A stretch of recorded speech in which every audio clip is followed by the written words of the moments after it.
Saya asli dari Sumeneb. Mana ada orang yang dari Sumeneb yang sekolah. Ya. Orang tua saya, bapak ibu saya asli Sumeneb. Cuman lahirnya di Surabaya. Anak saya 3, cucu saya sudah 9. Bapak ibu yang terhormat, saya terima kasih panitia Dekrab mengundang saya, dan saya sanggupi melalui Pak Kiai Ibrahim, saya siap. Karena kenapa? Saya akan memanfaatkan sisa hidup saya sebagai prajurit untuk rakyat. Karena prajurit itu memang untuk rakyat. Saya baca tadi Bapak, dialog kebangsaan, memperkuat ideologi persatuan bangsa untuk kokohnya NKRI. Baik. Tadi Pak Kiai Ibrahim sudah menyampaikan tentang masa lalu. Beliau ikut merasakan kondisi pada saat itu. Kalau saya waktu itu masih kanak-kanak. Saya akan coba dibagi menjadi 3 pembicaraan saya. Yang pertama, kenapa ya Indonesia selalu orang luar itu kepingin menguasai Indonesia? Tapi ini tidak pernah disadari oleh kita yang namanya orang Indonesia. Sambil contoh, Belanda masuk ke Indonesia untuk mengambil rempah. Tadinya VOC itu adalah perusahaan dagang dari Belanda, orang Belanda. Tapi melihat hasilnya bagus, diikuti dengan tentara Belanda. Nah, selanjutnya Belanda membuat pasukan namanya KNIL. 70% KNIL itu orang Indonesia, Bapak.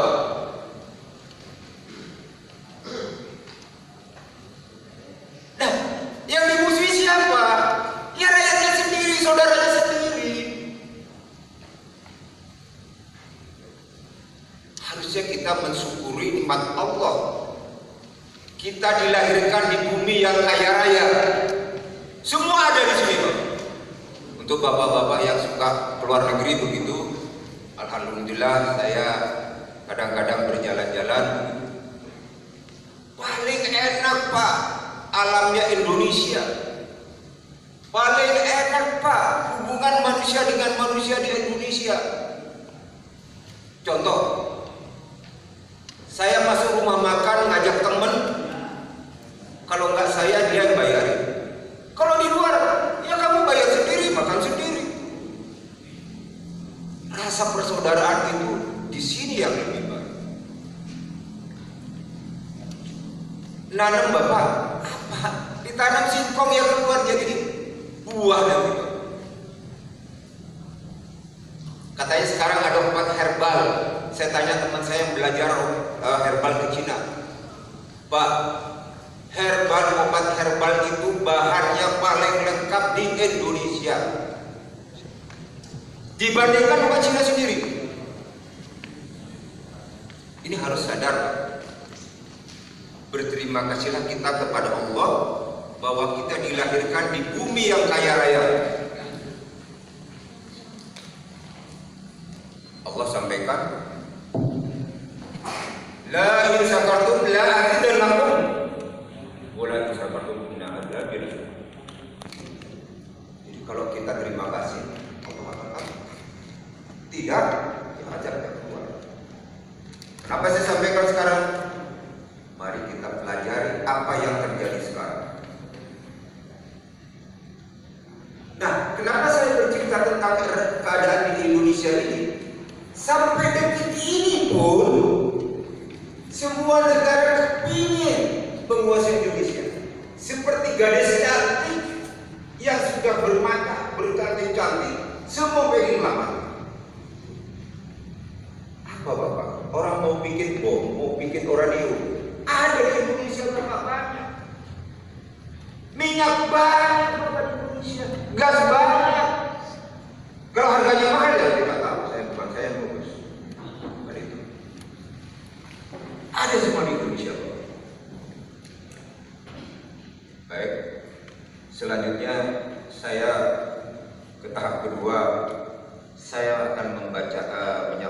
tentang urutan Pancasila. Karena di sini sumber awal orang-orang komunis yang katanya pembicara yang lalu tidak percaya kepada Allah. Jadi para orang tua kita dulu dalam rangka mempersiapkan kemerdekaan membentuk namanya BPUPKI, Badan Persiapan Usaha Kemerdekaan. Terus kumpul-kumpul kayak gini. Semua para tokoh menyampaikan kira-kira dasar negara ini apa. Dan gitu. Pada tanggal 20 Mei Pak Yamin menyampaikan, oh, saya sampaikan 5. 1 pri kebangsaan, 2 pri kemanusiaan, 3 pri ketuhanan, 4 pri kerakyatan, 5 kesejahteraan rakyat. Itu ya. Selanjutnya pada tanggal 31 Mei Pak Supomo juga menyampaikan kira-kira dasar negara ini apa. Yang pertama persatuan, yang kedua keseimbangan lahir dan batin, yang ketiga kekeluargaan, yang keempat keadilan rakyat, yang kelima musyawarah.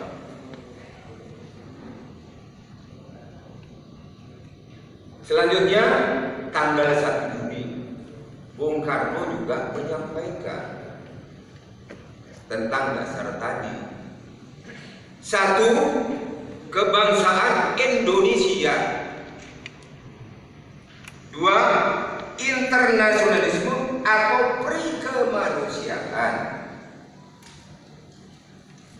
Yang ketiga, mufakat atau demokrasi. Yang keempat, kesejahteraan sosial. Yang kelima, ketuhanan. Terus Bung Karno tanya sama Pak Yamin yang ahli tentang bahasa Sanskerta, kira-kira dasar apa, kalau dasar itu apa ya bahasa Sanskerta? Sila. Karena itu 5, jadi Pancasila. Maka pada saat itu Bung Karno menyampaikan bahwa dasar negara ini Pancasila. Tapi belum final Bapak, belum selesai. Kan baru para bicara semua. Nah lantas dibentuklah Panitia 9. Siapa Panitia 9 ini? Soekarno, Muhammad Hatta, Wahid Hasim, Muhammad Yamin, Abi Kusno, Cokro Suyoso, Abdul Kahar Muzakir, Agus Salim, Ahmad Subarjo, dan A.A. Maras. Panitia 9 ini dari omongan yang tadi, para tokoh tadi diolah menjadi satu. Itulah keluar kesepakatan Piagam Jakarta. Ya. Piagam Jakarta itu yang pertama, ketuhanan yang dengan kewajiban menjalankan syariat Islam bagi pemeluk-pemeluknya. Yang kedua, kemanusiaan yang adil dan beradab. 3, persatuan Indonesia. Yang keempat, kerakyatan yang dipimpin oleh hikmat kebijaksanaan dalam permusyawaratan perwakilan. 5, keadilan sosial bagi seluruh rakyat Indonesia. Piagam Jakarta ini sedikit mendapat tantangan dari non-muslim. Karena tadi ada bahasa menjalankan syariat Islam. Maka terjadilah sedikit diskusi begitu. Nah, setelah 17 Agustus Bung Karno dan Bung Hatta menyampaikan proklamasi, Maka keesokan harinya ditetapkanlah dasar negara Pancasila ini, yaitu Pancasila yang berbunyi ketuhanan yang Maha Esa. Yang kedua, kemanusiaan yang adil dan beradab. Tiga, persatuan Indonesia. Empat, kerakyatan yang dipimpin oleh hikmah kebijaksanaan dalam permusyawaratan perwakilan. Lima, keadilan sosial bagi rakyat, seluruh rakyat Indonesia. Pancasila menjiwai Undang-Undang Dasar, maka tercantum di dalam pembukaan Undang-Undang Dasar. Jadi seluruh isi undang-undang itu dijiwai oleh Pancasila. Sila pertama menjiwai seluruh sila-sila yang lain. Nah, di sini yang orang komunis tidak mau. Begitu. Saya lanjut biar jelas. Setelah kejadian ini, lantas 48 terjadi pemberontakan PKI di Madiun, dipimpin Musso. Musso memproklamirkan Uni Soviet Indonesia. Saya hanya melengkapi dari Pak Kiai saja. Aiden pada waktu itu kalau Musso kumpul-kumpul gitu di luar, dia masih di luar. 48 pecah, gagal, Mussonya mati, Aidennya lari ke Jogja. Berapa tahun berselang, tahun 50, Aiden sudah kembali ke Indonesia dengan membawa paham komunis karena gurunya sudah mati. Dia lanjutkan lagi. Dia pelajari, Pak. Musso ini gagal karena kenapa? Maka saya rubah strategi saya. Saya kuasai pemerintah. Atas perintah Mao Zedong, dia dekati Bung Karno. Tadi Pak Kiai sudah sampaikan bahwa 100.000 pucuk senjata siap dikirim ke RT untuk bentuk angkatan 5 dan sebagainya. Nah, pada saat itu Indonesia sudah keluar dari PBB. Bung Karno tidak punya kekuatan lagi, maka kesempatan itu diambil oleh komunis melalui ID. Terjadilah poros Jakarta. Mau tidak mau. Awal kemerdekaan Soekarno atau Bung Karno itu sangat dekat dengan ulama, sangat dekat dengan habaib. Lah, rumah yang proklamasi punya siapa? Yang bikin lagu-lagu kan kebanyakan orang Arab.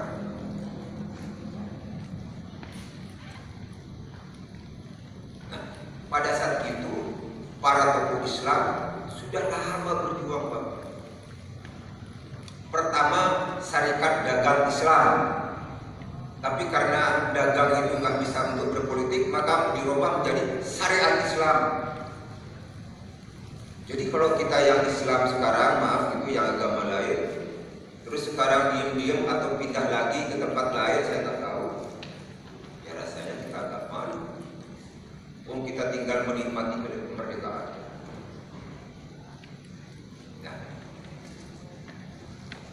sehingga pada waktu itu Aidit bisa menyampaikan kepada Bung Karno, Aidit sudah mempersiapkan angkatan kelima, senjata juga sudah ada. Yang menghalangi Mas Sumi gitu. Bung, bubarkan Mas Sumi itu. Bu Mas Sumi bubarkan. Hai bubarkan. Baik.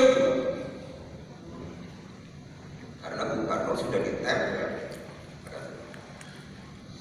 Oke. Selanjutnya peristiwa 65. Bapak, saya tentara. Jangan bilang saya suruh nembak teman dan nembak anggota juga nggak sanggup saya. Suruh nembak rakyat aja pun kalau begini juga nggak sanggup. Tentara memang disiapkan untuk tembak-menembak dia, bunuh-membunuh dia. Tapi kan keadaan perang. Begitu seorang prajurit mampu masuk ke rumah seorang jenderal dengan berkata yang kasar, saya tidak perlu jelaskan karena cerita atau video ini sudah menyebar kemana-mana, Bapak sudah tahu. Sudah jenderal tidak usah pakai ganti baju, dor. Gimana? Seorang prajurit mampu menembak seorang jenderal. Dan anak si jenderal itu ngeliat dari balkon dari lantai 2, bapakku ditembak tentara lagi.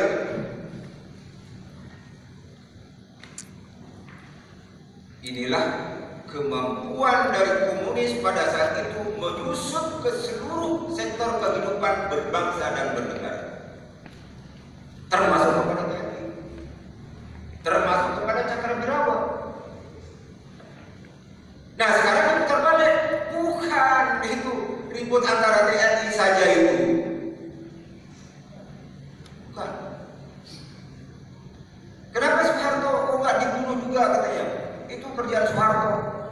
Pak, pada saat itu Kostrat itu adalah satuan TNI yang tidak punya pasukan, namanya pasukan kerangka. Kosong Bapak, itu tidak ada manusianya. Jadi kalau ada apa-apa minta ke Kodam-Kodam, bukan seperti sekarang Kostrat udah banyak prajuritnya. Jadi tidak masuk di dalam hitungan PKI kalau Soeharto itu nanti berbuat macam-macam. Yang menolak angkatan kelima itu adalah TNI Angkatan Darat, antara lain Jenderal Nasution dan Jenderal Yani CS. Nah ini menghalang katanya. Dibilanglah ada Dewan Jenderal. Dewan Jenderal Pak Yani itu anak buah Bung Karno, anak Mas Bung Karno. Gak mungkin. Nah sekarang kan dibalik. Wah itu perang antara angkatan darat, berebutan kekuasaan. Saya rasa tidak. Baik. Sekarang saya mensitir sedikit apa yang Pak Kiai sampaikan. Saya tanya sama bapak-bapak, saya lihat banyak yang sepuh, banyak yang muda. Buat yang muda ya, kita yang tua-tua ini bergerak, hasilnya yang menikmati kalian. Ya betul Bapak itu. Kok kita sudah umurnya sejauh. Kalau ukuran umur mungkin besok lusa Allah panggil kita. Cuman kita juga tidak mau kalian yang muda-muda atau yang masih remaja, kalian jadi budak di negara sendiri. Saya lanjut. Pertanyaan saya, mulai dari Kanigoro, saya kebetulan sudah ke Kediri, ke tempat Pak Kiai dan sebagainya. Saya tanya, yang mulai pembunuhan itu siapa? Ulama bunuh PKI atau PKI bunuh ulama?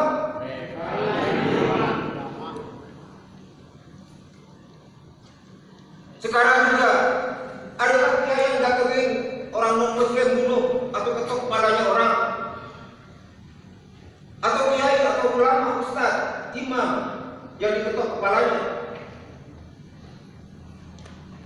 Ini semua terbalik fakta. Ada pencucian otak supaya terutama yang muda-muda bisa menerima apa yang konsep mereka. Nah, inilah yang namanya perang asimetris. Saya masuk ke tahap 3. Perang asimetris itu untuk menguasai suatu negara tidak perlu dengan kekuatan militer, tapi dengan cara lain, militernya nanti belakangan.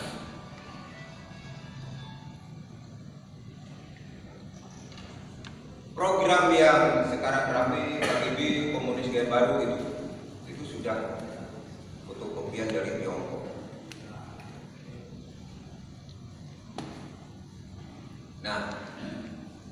mereka merebut, katanya yang sekarang milenial. Nah, kalau sejarah juga nggak dipelajari, yang muda-muda tahunya apa? Nggak tahu apa. Oh, negeri ini hadiah dari Allah. Kata siapa? Kenapa ada Bung Tomo Surabaya? Kenapa Kiai Hasyim Asy'ari fardu ain untuk berjuang? Kan itu.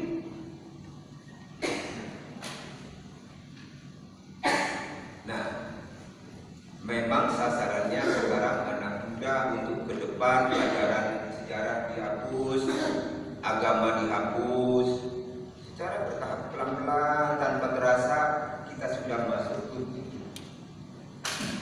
masuk perangkap.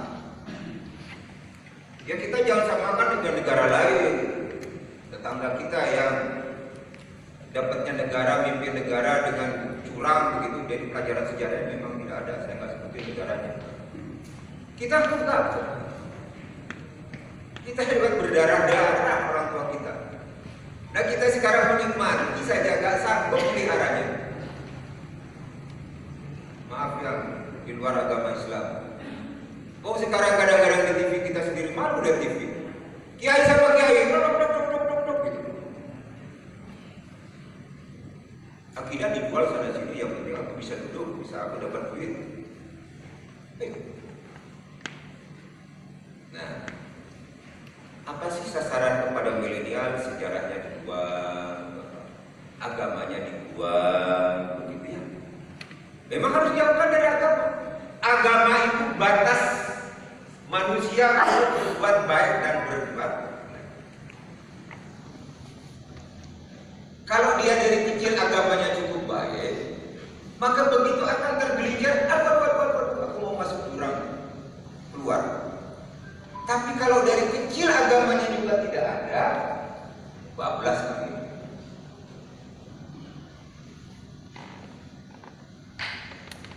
Nah sekarang apalagi di pesantren saya lihat WA para santri, santriwati dan bukan.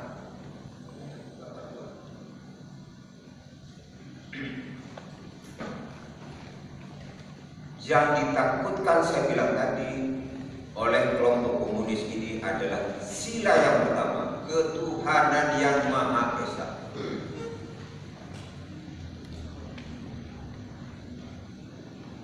Bagaimana anak-anak kita yang muda-muda ini supaya terpagari hidupnya dengan kehidupan yang baik? Sekolah kuliah, baca kuliah. Bapak ibu bertanggung jawab pada saat anak kita ada di rumah.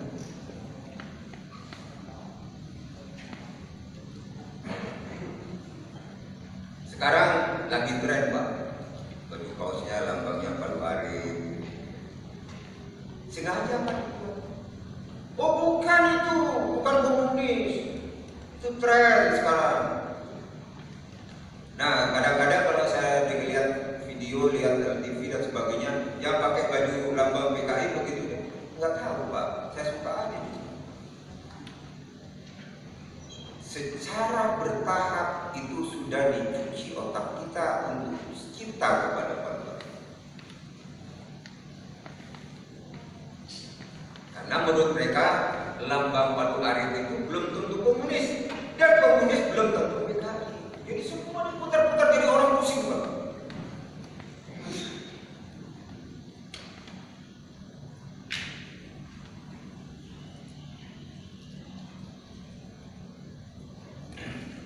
Nah sekarang tadi ada yang katanya bermetamorfosa. Bermetamorfosa itu merubah bentuk, merubah warna untuk tampil. Kalau dia pakai paham komunis, orang udah tahu gak mau. Di dunia udah gak ada Bapak, Rusia itu bukan komunis lagi. Yang komunis itu tinggal Tiongkok, Korut, Myanmar.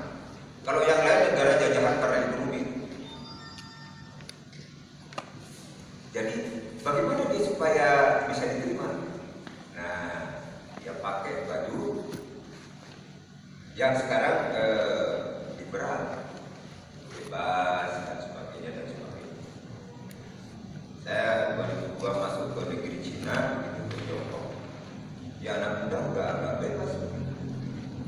Malah sampai teriak-teriak di mobil gitu, ada lihat di bus gitu, laki perempuan ciuman, di bus kan banyak orang, dicium, aduh, saya bilang, gila ini saya bilang. Sekali dibiarkan.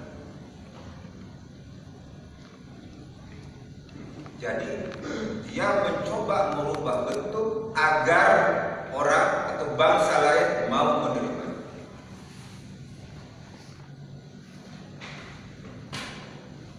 Kalau orang mengatakan komunis sudah mati, tidak muncul. Tapi komunis gaya baru muncul. Malah orang lebih berani mengatakan saya bangga, saya begini, saya begini. Yang menjadi permasalahan, kitanya pun yang non komunis menerima. Maka perlunya Pak kita kumpul begini biar ada perekat antara kita.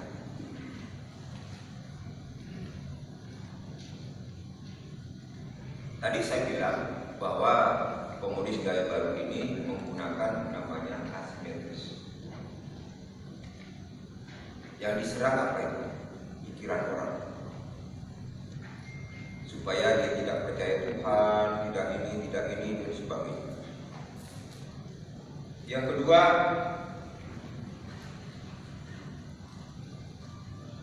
orang-orang yang lurus dibengkok dengan kotak. Gak peduli itu kiai, gak peduli itu intelektual, gak peduli itu tentara, polisi. Kalau bisa dibengkokkan, mau menjadi katakanlah pengawal dia.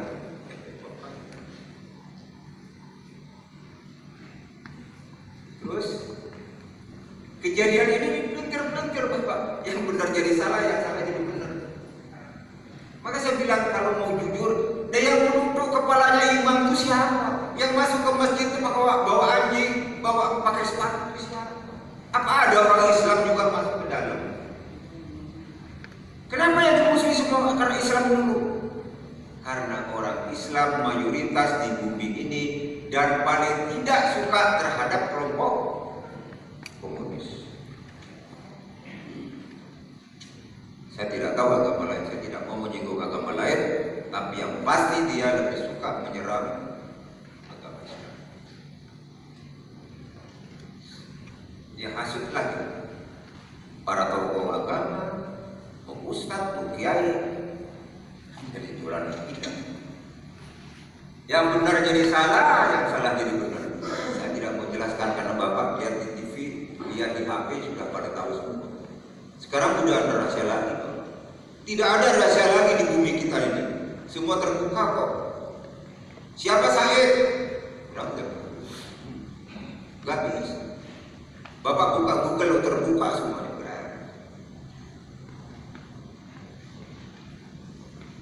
Nah, yang terakhir, bagaimana mereka menunjukkan kepercayaan terhadap agama. Sudah terjadi di negara-negara seperti Uighur dan sebagainya. Uighur itu tulisan itu.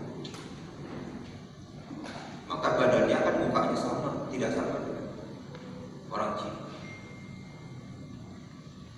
Saya mencoba mensipir apa yang Bung Karno sampaikan. Saya coba baca buku Bung Karno untuk mengingatkan kita. Bung Karno sampaikan, aku antar bangsa Indonesia ke pintu gerbang kemerdekaan. Bung Karno hanya mengantar ke pintu gerbang kemerdekaan. Setelah itu yang isi siapa? Orang asing. Apa kita, Pak?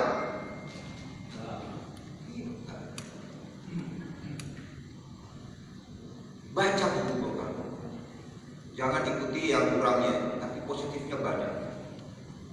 Yang kedua, pada waktu kita sudah menyatakan proklamasi 45, masih ada agresi-agresi orang mulai gitu masuk ke Indonesia, kan begitu, sampai peristiwa Surabaya. Kata Bung Karno, sekarang musuhku gampang, badannya beda, kulitnya beda, rambutnya beda, tapi kelak kalian akan kesulitan karena musuhmu adalah bangsamu.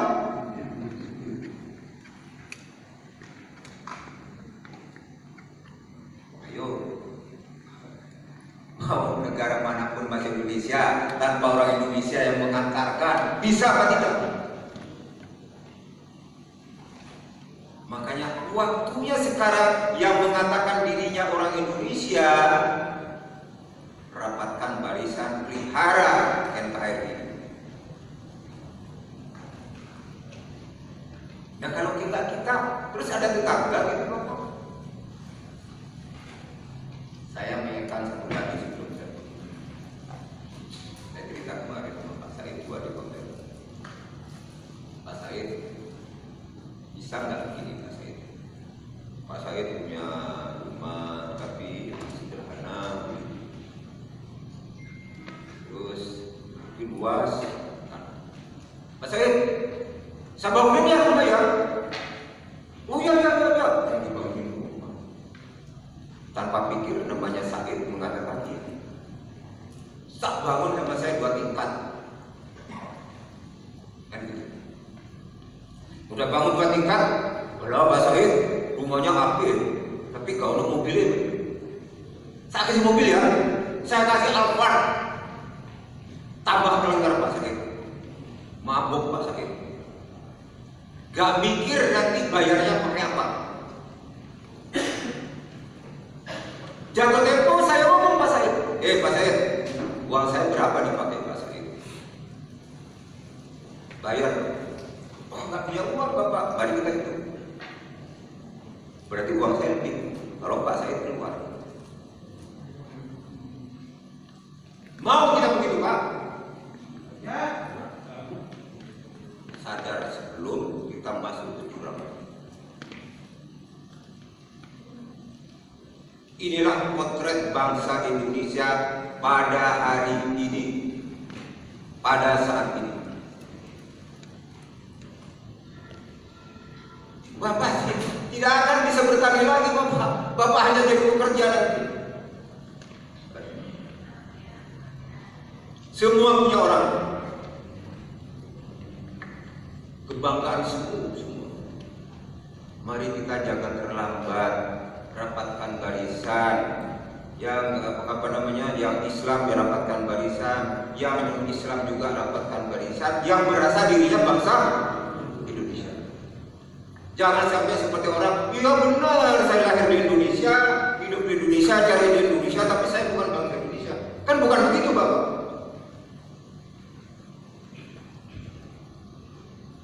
Saya hanya mengingatkan, khusus yang muda-muda, apapun yang pada orang tua yang hidupnya umurnya sudah senja ini yang menikmati kalian. Kalau kalian juga tidak ikut andil dalam negara ini, maka kalian terimalah menjadi budak.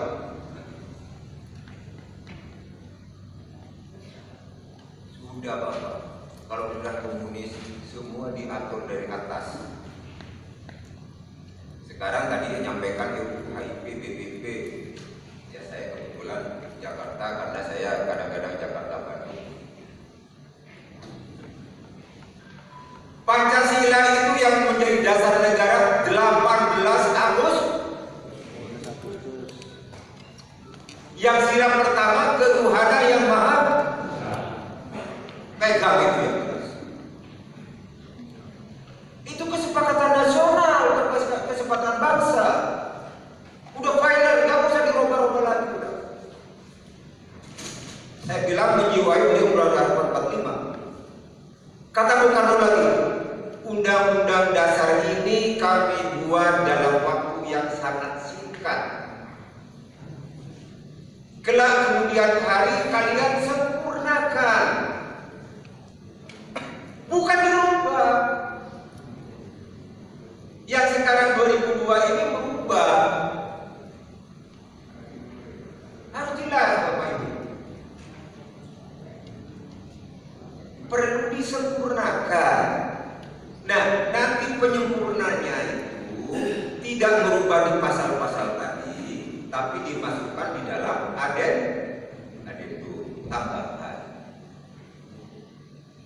dipelajari lagi setiap tahun, cocok gak dengan bangsa Indonesia. Bukan terus pasalnya dirubah, diganti baru black begitu. Oh, itu bukan penyempurnaan, Mas. Jadi kalau orang mengatakan undang-undang dasar 45, bohong. Sekarang undang-undang dasar 2002. Ini akibat kita moral-marit. Udahlah, jangan bohong semuanya. Tidak ada yang tidak bisa diukur. Menjadi bupati wali kota berapa miliar? Menjadi anggota DPR berapa miliar? Kan bukan sekarang ini jadi. Pagi-pagi serangan fajar 100. Jadi ngajarin rakyat kita nggak beres kan begitu. Yang benar adalah kembali ke Undang-Undang Dasar 45, sesuaikan semua aturan seperti itu, tidak ada lagi main duit untuk dudakan. Saya dengar kemarin saya kan keliling Bapak, belum di sini. Bupati bisa 50 miliar. Saya mau 50 miliar. Balik duitnya dari mana saya? Kalau nggak maling. Ini satu budaya lagi. Jangan dulu Pak, orang tua kita selalu berkata, nah hati-hati nak, kamu kerja yang baik, dapat hasil yang baik, yang barokah, bisa dimakan anak istrimu. Kalau ada apa-apa nanti malu. Sekarang nggak ada rasa malu lagi Bapak. Pada koruptor udah tetap, dada. Tidak ada rasa penyesalan. Saya berbuat dosa, bukan hak saya yang diambil. Waktunya tidak. Baik, terakhir saya menyampaikan pesan Rasulullah yang terakhir di Quran. Sepeninggal kalian harus berpedoman kepada Al-Quran dan Hadis. Dan percayalah bahwa Allah tidak pernah tidur untuk kita semua. Makanya di dalam surat Yasin dikatakan, innama amruhu idza arada shay'an an yaqula lahu kun fayakun. Dan Islam tidak pernah menekan agama lain. Itulah Rasulullah pada saat di Madinah, lakum dinukum. Jadi tidak benar kalau dikatakan Islam